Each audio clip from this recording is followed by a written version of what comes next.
honored guests, honored guests, three level of government representative, welcome to our annual general meetings. We are honored to serve the Carefirst for 15 years, and this year is the 15 years. And I have seen the Carefirst has come out from no building for ourselves. We have now one building, another campus of care is going to be built. It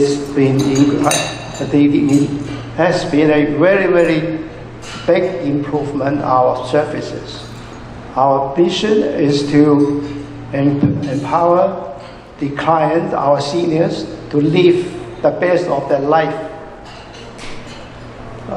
with the Carefirst integrated care and social care. We take care of our seniors from before they getting old. We have encouraged them to have a good health, and after that, if getting worse, their health is getting worse, we have home care. We send a PSW to take care of the home, and they live at home and age at home. That's our mission. Thank you very much for all the supporters and all our volunteers, particularly the senior management. They have worked very hard to improve our services, which is 100% satisfied with the credit audit. Thank you very much, and that's what I like to thank all of you to come and support us. Thank you. Thank you so much, Peter. Thanks for your.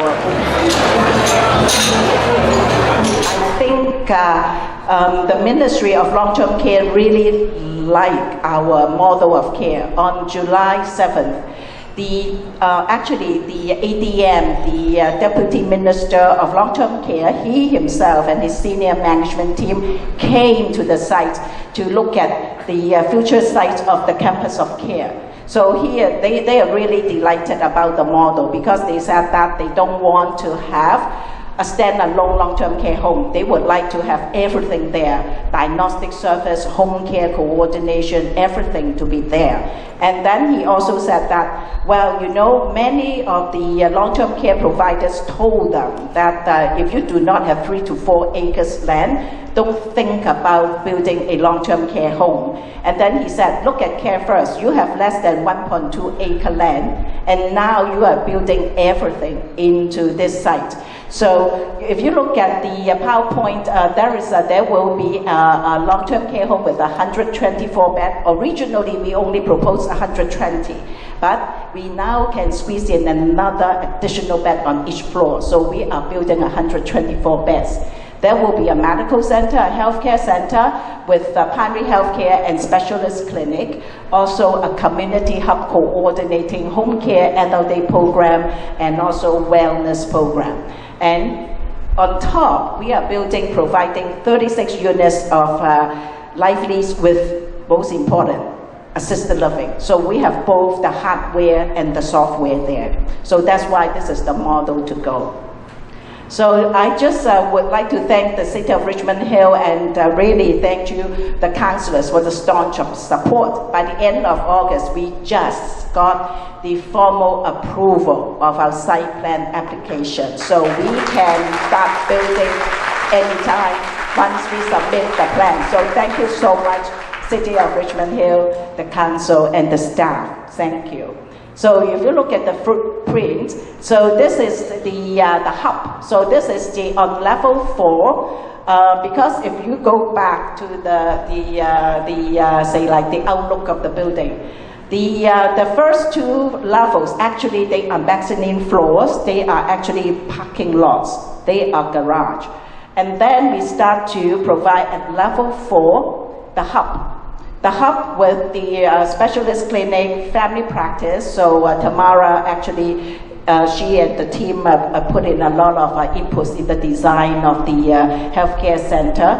And other than the healthcare center, we also have diagnostic service, dental clinic, audiology clinic, laboratory, pharmacy, etc. So it is comprehensive care. And then at the same time, we also have a home care coordination service, as well as adult day program, and also meals on wheels, because we have a big kitchen there. So this is the common amenities of the long-term care home. So on there is a big auditorium, cafeteria. We will be having, say, like sensory room, massage therapy, hair salon, and also definitely the kitchen. The kitchen is not just to serve those residents living in the community, living in the building, but also to provide meals on wheels service to serve the neighborhoods. Radiating from the campus of care. So this is the, this is basically the typical floor of the resident home area. So altogether, we have 31 beds on each room. So it's a combination of private rooms and semi-private rooms. So basically, we were being, say, like Carefirst. Actually, we go for the maximum capacity to provide for standard accommodation, because we know economy people, they cannot really afford, moving into the private homes or semi-private. So we maximize the capacity and providing 60% of the best standard accommodation. And this is the top two floors. The top two floors altogether, say like 36 units, and on each level is 18 units of life lease with assisted living. All the units are self-contained, and the average size of the units is between 600 to 670 square feet, because we want to make it really easily, can be managed, and the seniors living in the life lease, they do not really want to have a big unit. So this is, so far we have more than, say, like supply and demand. Demand is higher than supply. We have already lined up more than 45 people signed up for the life lease. So we haven't really started marketing or take it to the market to sell yet. So we hope that, maybe just one evening we'll sell all the 36 units. So it's never too late if you still have friends who would like to own a unit. So do let us know. Hope that we need not to draw lots, to really like winning a lottery, like if they succeed in the purchase. So the estimate cost, still it is a challenge, but I think so far we'll be able to manage. So the total construction cost is almost like $105 million, and the construction cost itself is something like $76.4 million. And we are really privileged that we so far managed to get a term paper loan, construction loan, from Royal Bank of Canada. So it is a to-go project. And so far for fundraising, we target to subsidize and to raise $7.5 million from the community, and so far we have reached 50% of our target, and 2 more years to go. So talking about timeline, so when are we going to ground dig and to have shovel on the ground and then be completed? So we are right now waiting for the Ministry of Long-Term Care to have the final approval, because everything, the architectural plan has been revised, resubmit. So now everything, what we say is that the ball is in their court. So momentarily we are waiting for that just to give us the green light to proceed. Once they said it is okay to start building, so we will have shovel on the ground. So we will be inviting all of you back to the groundbreaking ceremony, hopefully in the next months to coming months. But based on the advice of our architect team, we probably our two co-chairs of our building committee are here. Probably we don't target to dig the ground in winter.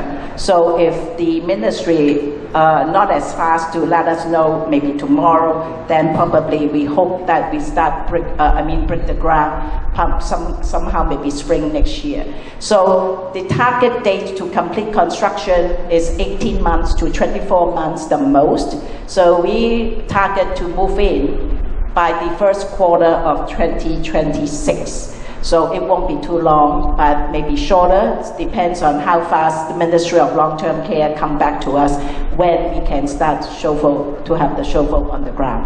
So far this is my presentation to you. If there is any questions from the floor or from our official party on the stage. So this is the latest status of the development. Because without you, the campus of care, we won't be able to make that $7.5 million. So thank you so much. Thank you.